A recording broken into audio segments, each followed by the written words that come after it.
अस्सलाम वालेकुम दोस्तों। अकाउंट जोन आपके सामने इनकम फ्रॉम प्रॉपर्टी जो टैक्स कोर्स है उसके अंदर जो तीसरी वीडियो जो है वो लेके आया है। आपको याद होगा कि हम टैक्सेशन ऑफ इंडिविजुअल जो है वो डिस्कस कर रहे हैं और उसके अंदर हमने इनकम फ्रॉम सैलरी वाला हेड जो था वो डिटेल में देखा था। अब हम नेक्स्ट हेड देख रहे हैं, वो है इनकम फ्रॉम प्रॉपर्टी वाला हेड। और इनकम फ्रॉम प्रॉपर्टी के अंदर ये वाला टॉपिक जो है हमने डिटेल के साथ विद प्रैक्टिकल एग्जांपल्स जो है वो हमने देख लिया है। अच्छा, जैसे ही हम ये अपना इनकम फ्रॉम प्रॉपर्टी वाला हेड मुकम्मल करेंगे, फिर हम अपनी जो दूसरी सीरीज आयरस वाली है उसमें जाके देखेंगे कि हमने इसके जो इनकम फ्रॉम प्रॉपर्टी वाला हेड है इसको हमने इनकम टैक्स रिटर्न के अंदर कैसे लेके जाना है। तो जो आज का टॉपिक है वो बहुत ही इम्पोर्टेंट टॉपिक है और क्रिटिकल टॉपिक है, और लोग अक्सर इसी इसी जगह पे आके जो है वो मिस्टेक करते हैं और इसको चीज़ों को कुछ चीज़ों को अकाउंट फॉर नहीं करते। वो है एडवांसेस अगेंस्ट रेंटेड प्रॉपर्टी। कि जो एडवांस अगर रेंट प्रॉपर्टी के अगेंस्ट मिलता है तो उसकी हमने टैक्स के लिहाज से प्रॉपर ट्रीटमेंट क्या करनी है। तो जैसे कि आपको पता है कि हम कॉन्सेप्ट्स को लेके चलते हैं, फिर उसके साथ हमने कुछ एग्जांपल्स प्रैक्टिकली क्रिएट की होती हैं। साथ ही हमने अपना जो टैक्स कैलकुलेटर है वो रखा होता है ताकि हम टैक्स की जो कैलकुलेशन है वो हम क्विकली कर सकें। तो आप आज हम जो advances against rented property property है तो उसको हम डिटेल में देखते हैं। आपने याद रखना है कि जो भी एडवांस हमें प्रॉपर्टी के अगेंस्ट मिलेगा, जो हमने रेंट आउट की हुई है, वो दो कैटेगरी का हो सकता है। एक तो ये हो सकता है कि वो एडजस्टेबल होगा। फॉर एग्जांपल, आपको टेनेंट ने पैसे दिए इसको एज ए सिक्योरिटी और उसने कहा कि इस साल के अंदर अंदर आप इसको एडजस्ट कर लें, तो वो केस होगा। दूसरा केस जो है वो है नॉन एडजस्टेबल एडवांसेस के, जो आउटस्टैंड करेंगे eight the end of tax year. और नॉर्मली ये जो सिक्योरिटी वगैरह जो है वो टेनेंट देता है, ये वो वाला सिनेरियो है। तो इसको हम जो है आज की वीडियो में हम इसको डिटेल के अंदर से देखेंगे। फिर ये है कि मल्टीपल टेनेंट वाला और amount received for vacating position of a building. ये वाला जो टॉपिक है इंशाल्लाह हम नेक्स्ट वीडियो के अंदर देखेंगे, ताकि हमारी जो ये एग्जिस्टिंग वीडियो है बहुत ज़्यादा लंबी ना हो। एडजस्टेबल एडवांसेस अगेंस्ट रेंट जो है इसके अंदर हमने ये कॉन्सेप्ट के अंदर दो तीन चीज़ें हमने यहाँ पे पॉइंट आउट की हैं जो कि आपको जहन में रखनी है। जैसे ही हम ये कॉन्सेप्ट रीड करेंगे, जैसे कि हमने पिछली वीडियो में भी किया था, तो साथ ही हम ईच पॉइंट की जो है हम यहाँ पे जाके प्रैक्टिकल एग्जांपल्स में चले जाएंगे, ताकि हम जो कॉन्सेप्ट है उसकी हम इम्प्लीमेंटेशन को देख सके कि हमने उसकी इम्प्लीमेंटेशन जो है वो कैसे करनी है। तो सबसे पहला जो पॉइंट ये है कि अगर एक एडवांस आपको मिला है रेंट के अगेंस्ट और वो एडजस्टेबल है, तो उसका कोई स्पेशल टैक्स ट्रीटमेंट नहीं होता, वो सिंपल रेंट का पार्ट बन जाएगा। इसका क्या मतलब है? इसका मतलब ये है कि जो भी उसने एडवांस दिया वो कहता है कि ये साल के अंदर जो एज ए रेंट के अगेंस्ट इसको एडजस्ट कर ले, तो बेसिकली वो आपको रेंट ही एडवांस की फॉर्म में दे रहा है। इसको हम एग्जाम्पल में भी आगे जाके देखते हैं। उसका कोई स्पेशल टैक्स ट्रीटमेंट नहीं होगा, सिंपल वो जो एडवांस है वो आपका रेंट का पार्ट बन जाएगा। दूसरा ये है कि जो आपको एडवांस उसने दिया है, मे बी आपको टेनेंट कहे कि यार ये आपको एट द स्टार्ट ही इसको एडजस्ट कर लें, या वो कहे कि ये ड्यूरिंग द ईयर इसको एडजस्ट कर लें, या and of the tax year इसको एडजस्ट कर लें। तो ये वाला केस भी हो सकता है, चाहे ड्यूरिंग द ईयर हो, चाहे स्टार्ट में हो, चाहे एंड पे हो। तो वो जो है वो रेंट चूंकि एडवांस चूंकि रेंट का पार्ट बन जाएगा, तो उसके लिए कोई टैक्स ट्रीटमेंट जो है वो सेपरेट नहीं होगी। और तीसरा point, it should be adjusted as a rent at the end of the tax year. इसका मतलब ये है कि जो भी एडजस्टेबल एडवांस होगा वो टैक्स ईयर के एंड होने तक वो बिल्कुल ही एडजस्ट हो चुका होगा, कोई आउटस्टैंडिंग बैलेंस जो है वो एडवांस का नहीं होगा। अच्छा, ये जो हमने पॉइंट तीनों पढ़े हैं, इसकी एग्जांपल जो है वो हूबहू मैंने यहाँ पे प्रैक्टिकल एग्जांपल्स यहाँ पे दी हुई हैं, ताकि आप लोगों हम लोगों ने जो ये कॉन्सेप्ट पढ़ा है इसको हम इम्प्लीमेंट कर सकें कि इन तीनों पॉइंट्स का जो है वो मतलब क्या है। सबसे पहले ये देखें, ये एक जर्नल सी है, मिस्टर हमजा है, वो एक जीएम है एज एग्जीक्यूटिव इन ग्रुप, और उसने अपना जो घर है, जो बिल्डिंग है, वो मिस्टर हंजला को जो है वो रेंट पे दी हुई है। और उसकी जो बाकी जो रेंट की डिटेल है वो उसने हमें यहाँ पे प्रोवाइड कर दी है, कि ये वाली सारी इंफॉर्मेशन जो है वो मिस्टर हमजा ने हमें प्रोवाइड की है। अब जो मंथली रेंट है, एक्चुअली रेंट उसने कहा कि मैं 50,000 लूंगा, मिस्टर हमजा ने जो अपना घर दिया हुआ है। अब उसी जो रेंट है, जो घर है, उसकी फेयर मार्केट वैल्यू जो रेंट की है वो 45,000 है। तो उसके बाद तीसरी जो इन्फॉर्मेशन हमारे पास ये है कि उसने एडवांस लिया हुआ है मिस्टर हंजला से, जो कि एडजस्टेबल है in lump sum at the start of rent agreement. अगर यहाँ पे आप देखें तो हमने ये हेडिंग भी दिया हुआ है कि adjustable rent at start of the year. अगर आप नीचे आएंगे तो यहाँ पे हमने लिखा है ड्यूरिंग द टैक्स ईयर, और यहाँ पे अगर आप आए तो यहाँ पे लिखा हुआ है and of the tax year. इसको हम डिटेल में वन बाय वन देखते हैं। तो आपको याद होगा जैसे कि हमने पिछली वीडियो में भी देखा था कि जो एक्चुअल रेंट होगा और जो fair market value of the rent होगी, विच एवर इज हायर, वो हम लेके चल रहे होंगे। अगर आपने हमारी प्रीवियस वीडियो नहीं देखी इस income from property and cost की, तो वो आप देख सकते हैं ताकि आपको एक सीक्वेंस के अंदर चीजें जो हैं वो नजर आए।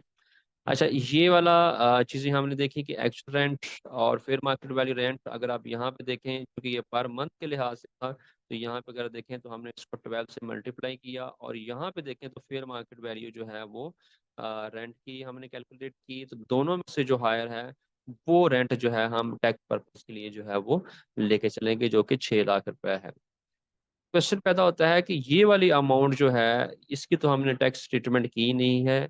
जैसा कि मैंने आपको कॉन्सेप्ट के अंदर बताया था कि ये कोई स्पेशल टैक्स ट्रीटमेंट नहीं होगी, सिंपल जो है वो रेंट का पार्ट बन जाएगी।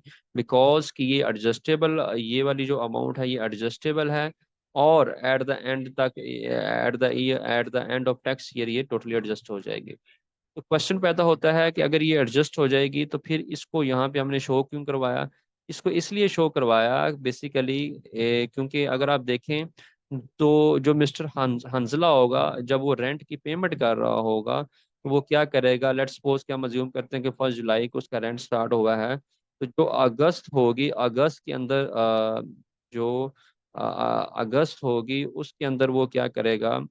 मैं अगर इसको यहाँ पे आपको शो भी करवा दूं कि यहाँ पे जो अगस्त 8, सो फॉर एग्जांपल जुलाई के अंदर, यहाँ पे जो जुलाई है, जुलाई के अंदर जो है आ, उसमें वो स्टार्ट में ही उसको एडजस्ट करवा रहा है। तो जुलाई के महीने के अंदर जो है वो कोई रेंट जो है वो पे नहीं करेगा, क्योंकि 60,000 में से उसने 50,000 जो है वो अपना उसने 50,000 जो है वो अपना एडजस्ट करवा लिया।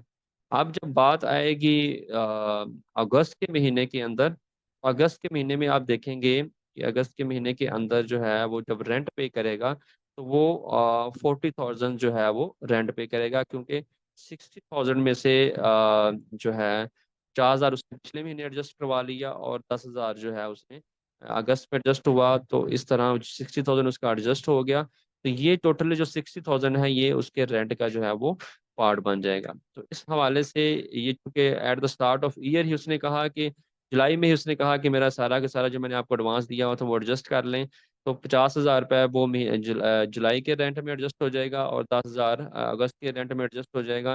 इस तरह जो है वो 40,000 अगस्त में करेगा। और जब बात आएगी आगे सितंबर की, सितंबर से ऑनवर्ड वो 50,000 दोबारा जो है वो रेंट पे करना शुरू कर देगा। तो इस तरह जो ये 60,000 है ये टोटली का टोटली रेंट का पार्ट बन गया है, और eight the end of tax year कोई अमाउंट जो है वो आउटस्टैंड नहीं है। इसलिए अगर आप यहाँ पे देखें तो इसकी कोई टैक्स ट्रीटमेंट जो है स्पेसिफिकली नहीं हुई, क्योंकि वो ऑलरेडी ही रेंट का हिस्सा बन गया है। तो ये वाला जो रेंट अमाउंट होगी हम टैक्स पर्पज के लिए जो है वो लेके चलेंगे। तो यहाँ पे बाल लोग जो है ये वाली यहाँ पे भी मिस्टेक कर जाते हैं, उसमें भी हम जाके आगे जाके जो है वो देखेंगे कि फेयर मार्केट वैल्यू नहीं देते। अगर फेयर मार्केट वैल्यू हायर हो एक्चुअल रेंट से, तो वो क्या करते हैं, एक्चुअल रेंट को ही लेके चल रहे होते हैं, जिसकी वजह से उनको बाद में टैक्स के नोटिस आ जाते हैं। तो ये एक सिनेरियो था कि अगर जो हमारा पॉइंट नंबर 1 और 2 था कि अगर ये एडजस्टेबल है स्टार्ट ऑफ द ईयर, तो ये वाला स्टार्ट ऑफ द ईयर के अंदर हमने देखा कि उसने जुलाई में ही कहा कि मेरा जो सारा का सारा एडवांस था उसको आप एडजस्ट कर लें। जो दूसरा केस है, अगर आप दूसरा केस देखें तो ये है एडजस्टेबल ड्यूरिंग द ईयर। अभी कैटेगरी हम एडजस्टेबल की ही पढ़ रहे हैं, लेकिन वो जो रेंट उसने एज ए एडवांस दिया था, सिक्योरिटी दी थी जो कि एडजस्टेबल थी, वो कहता है कि आप जुलाई में ना इसको एडजस्ट करें। वो कहता है कि हर महीने आप ऐसा करें कि 5,000 पर मंथ जो है इसकी आप एडजस्टमेंट जो है वो करते जाएं। तो इस केस में भी सेम वही रखा है, एक्चुअल रेंट वही है, fair market value of rent वही है। तो यहाँ पे भी देखेंगे तो जो rent of income tax return purpose है वो 6 लाख रुपए ही आ रहा होगा। ऑल दो जो मिस्टर हंसला है, जो टेनेंट जो पे कर रहा होगा, वो हर महीने 45,000 जो है वो पे कर रहा होगा। उसकी रीजन ये है कि उसने 5,000 जो है उसमें से 5,000 पर मंथ के लिहाज से उसमें भी एडजस्ट करवा रहा है। तो टोटल रेंट जो है वो टैक्स रिटर्न पर्पज के लिए हम 6 लाख ही लेके चलेंगे। तो इस केस में भी अगर आप देखें कि उसने ये वाला जो 60,000 है वो लम सम एडजस्ट नहीं करवाया जुलाई के अंदर, बल्कि हर महीने इसी में से 5,000 रुपया उसने कहा है कि मेरा 50,000 रेंट था, तो 5,000 यहाँ से आप एडजस्ट करते जाएं और 45,000 जो है वो मैं आपको देता जाऊंगा। जबकि ऊपर वाले केस के अंदर उसने क्या किया था कि लम सम ही एडजस्ट करवा दिया था जुलाई के अंदर ही, और इसी वजह से हमने जुलाई के अंदर कोई रेंट जो है उसने मिस्टर अंजला ने पे नहीं किया था। तो ये तो दूसरा केस हो गया है कि अगर ड्यूरिंग द टैक्स ईयर जो है वो अमाउंट एडजस्टमेंट हो इन केस ऑफ इंस्टॉलमेंट्स, तो उस केस के अंदर भी टैक्स के अंदर कोई फर्क नहीं पड़ेगा अगर वो एडजस्टेबल रेंट है। तो अगर आप दूसरा पॉइंट भी देखें तो ड्यूरिंग द स्टार्ट वाला भी हमने डिस्कस कर लिया है और ड्यूरिंग वाला भी डिस्कस कर लिया है। तीसरा सिनेरियो जो है वो ये है कि मे बी मिस्टर हंजला कहे कि जो मैंने आपको सिक्योरिटी की थी पहले 11 जो 10 महीने होंगे मैं आपको पूरा रेंट देता जाऊंगा 50,000, और आखिरी जो 2 महीने होंगे जो भी मई और जून का जो महीना होगा उसके अंदर आप मेरा जो सारा सारा जो एडवांस है उसको आप एडजस्ट कर लें। तो इस केस के अंदर अगर आप देखें कि जून के अंदर वो जाके 60,000 एडजस्ट करवाता है, तो जून में जो है वो कोई रेंट नहीं पे करेगा, और इसी तरह मई के अंदर जो है वो 10,000 जो है कम रेंट पे करेगा। अगर तो वो 10,000 मई में एडजस्ट करवाता है और 50,000 जो है वो जून में एडजस्ट करवाता है। तो यहाँ पे भी अगर आप टैक्स के पॉइंट ऑफ व्यू से देखें तो यहाँ पे भी जो रेंट है रिटर्न के अंदर भी, टैक्स रिटर्न के लिए अंदर भी जो रेंट की अमाउंट आ रही है वो 6 लाख रुपए ही आ रही है। तो इस तरह जो भी एडजस्टेबल एडवांसेस हैं अगेंस्ट रेंट, सिंपल क्या होता है वो रेंट का पार्ट बन जाते हैं। चाहे वो ड्यूरिंग द ईयर हो, स्टार्ट के अंदर हो या एंड के अंदर उसकी एडजस्टमेंट हो रही हो, वो रेंट का पार्ट बन जाएंगे। और ये जो है adjustable advance at the end of the tax year should be zero होना चाहिए। अगर आप तीनों सिनेरियोज के अंदर देखें तो जब टैक्स ईयर खत्म हो रहा है तो 60,000 जो है इस केस के अंदर भी, 60,000 इस केस के अंदर भी, और 60,000 इस केस के अंदर भी, तीनों के तीनों केस के अंदर eight the end of tax year जो है वो जीरो हो रहे हैं। इस केस के अंदर 5,000 पर मंथ के लिहाज से एडजस्टमेंट हो रही है, इस केस में उसने lump sum at the end of tax year adjustment करवा दी है, और इस केस के अंदर जो है वो start of the tax year के अंदर ही लमसम एडजस्टमेंट करवा दी है। तो हम सिंपली ये कह सकते हैं कि अगर एक जो एडजस्टेबल एडवांसेस होते हैं अगेंस्ट रेंट, उसका टैक्स के पॉइंट ऑफ व्यू से कोई इम्पैक्ट नहीं होता। हाँ, टेनेंट की पेमेंट के हवाले से चीज़ें जो हैं वो चेंज हो रही होती हैं। तो ये हमने सेक्शन जो है डिटेल के साथ एग्जांपल्स के साथ हमने इसको देख लिया है कि जो एडजस्टेबल एडवांसेस हैं अगेंस्ट रेंट उसको हमने कैसे लेके चलना है, और उसकी जो इनकम टैक्स रिटर्न है उसके अंदर हम कैसे कैलकुलेशंस करेंगे। ये हम कॉन्सेप्ट सीरीज पढ़ रहे हैं, और इसका आगे जाके जब हम आयरस के साथ इसको कोरिलेट करेंगे तो ये चीज़ें बहुत ज़्यादा इंपॉर्टेंट हैं और आपको पता होना चाहिए। क्योंकि नॉर्मली लोग टैक्स रिटर्न्स का पूछते हैं कैसे रिटर्न फाइल करनी है, और उनको कॉन्सेप्ट्स का पता नहीं होता, तो जब हम फिगर्स पुट कर रहे होते हैं तो उनको समझ नहीं आ रही होती कि यह कैसे कैलकुलेशंस जो हैं वो हो रही होती हैं। और बाद दफ़ा आयरस की कैलकुलेशन गलत होती है, तो जब तक आपको ये नहीं आइडिया होगा कि कंसेप्चुअली इसकी टेक्निकली कैसे टैक्स की कैलकुलेशन करनी है, तो आयरस की कैलकुलेशन पे आप रिलाई करेंगे और बाद केसेस के अंदर आप जो है वो ज़्यादा टैक्स भी पे कर जाएंगे और आपको पता भी नहीं चलेगा। अच्छा, जो दूसरा सिनेरियो है जो कि बहुत ज़्यादा इम्पोर्टेंट है कि अगर आपको एडवांस मिला है जो कि नॉन एडजस्टेबल है। नॉन एडजस्टेबल मींस कि सिक्योरिटी या जो है वो उन्होंने दी हुई है। जिसके नॉर्मली घरों को जब हम रेंट कर रहे होते हैं तो उसके ऊपर हम सिक्योरिटी लेते हैं कि जी 10 लाख सिक्योरिटी दे दें, जब आप वेकेंट करेंगे तो उस वक्त हम आपको सिक्योरिटी जो है वो वापस कर देंगे। तो रेंट जो है वो मंथली बेसिस पे टेनेंट जो है वो पे कर रहा होता है, और सिक्योरिटी जो है वो रिफंडेबल सिक्योरिटी होती है, जो कि एट द यहाँ पे चूंकि स्पेलिंग मैं इसको करेक्शन कर देता हूँ, तो उसमें जो है यहाँ पे क्या करेंगे कि वो जब घर खाली करेगा तो उस वक्त उसकी सिक्योरिटी जो है वो वापस कर ली जाती है। तो यहाँ पे लोग बहुत ज्यादा मिस्टेक करते हैं। वो क्या करते हैं कि जो सिक्योरिटी उनको मिली होती है, जो कि नॉन एडजस्टेबल एडवांसेस होते हैं, उसको वो अपनी इनकम का पार्ट नहीं बनाते, जब वो पार्ट नहीं बनाते तो टैक्स की कैलकुलेशंस गलत करते हैं, और जब टैक्स की कैलकुलेशंस गलत करते हैं तो उनको नोटिस आते हैं। तो यहाँ पे दो पॉइंट्स जो हैं ये बड़े इंपॉर्टेंट है, ये लिख लें कि ये नोट कर लें कि इसमें जो है जो भी नॉन एडजस्टेबल होगा वो आरसीटी का पार्ट बनेगा। आरसीटी क्या है? Rent chargeable to tax. Previous videos हमारी देख लें, उसमें एक्सप्लेन किया गया है इसको डिटेल के साथ। और ये जो नॉन एडजस्टेबल एडवांस होगा इसको हम 10th ईयर्स के अंदर जो है 10 ईयर्स पे डिवाइड करके हर साल के अंदर उसको जो है वो ऐड करते जाएंगे। तो बेसिकली जिस साल के अंदर आपको सिक्योरिटी मिलेगी उस साल, और उससे सब्सिक्वेंट 9 ईयर्स के अंदर। तो यहाँ पे अगर आप फॉर्मूला देखें जो हमने रेंट निकालना है टैक्स पर्पज के लिए, तो यहाँ पे लिखा हुआ है कि रेंट और 1/10 ऑफ अनएडजस्टेड एडवांस, वो भी हम ऐड करेंगे, और ऐड करके तो हमारे पास जो रेंट आ जाएगा actual rent for tax return purpose के लिए, वो हम अमाउंट यहाँ पे लिख लेंगे। डिडक्शंस वगैरह जो हैं वो कौन कौन सी अलो है वो हम बाद में देखेंगे, अभी हम सिर्फ रेंट की अमाउंट की कैलकुलेशंस को जो है वो देख रहे हैं। तो यहाँ पे नॉन एडजस्टेबल की भी एग्जांपल जो है वो मैंने क्रिएट की हुई है, इसको भी हम देखते हैं। लेकिन उससे पहले जो है सबसे अहम चीज़ जो ये कीज हैं, ये बड़े इंपॉर्टेंट पॉइंट्स हैं, लोग नॉर्मली इसको इग्नोर कर देते हैं, ये हमें जो है वो समझना बहुत ज़्यादा ज़रूरी है।